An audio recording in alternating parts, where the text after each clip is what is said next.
sobrang Greece. Boracay lang po kami. Santorini ka. Oh my Santorini. gosh, this is Welcome to so our home. wonderful. Look at this. The Miriam I knew. Alam niyo po, di ba, na nag-extra si Miriam after I left. The Miriam I knew.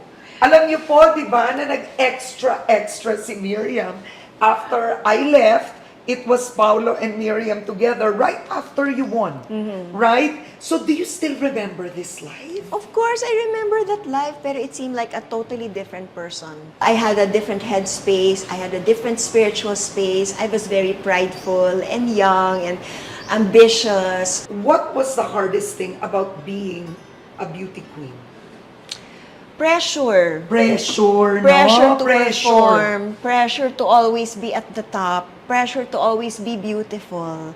Lalo na, 1 year lang naman yung reign namin. Oo. Tapos every year, merong mga nananalo. Yeah. Umaabot dun sa point na kami na yung mga has-been. Kasi tumatanda na kami, Oo. 50 years old na ako, Yeah. di ba?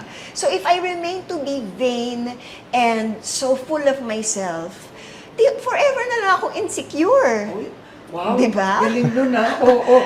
Pero nagdaan ka ba na sa pagkakataon na, wow, I wanna be like them. They go abroad, they wear, they're so fashionista, luxurious. Nagdaan ka ba dun, Miriam? Nagdaan ako doon. So yung mga pangarap ko, to go to New York, be a model, be a Hollywood actress. Kaya yung mga Nagdaan pangarap- din. Ganun yung mga pangarap ko noon. Pero nung napangasawa ako ng Italiano, naging akong Italian princess, pero hindi naman din nagpasaya sa akin yun.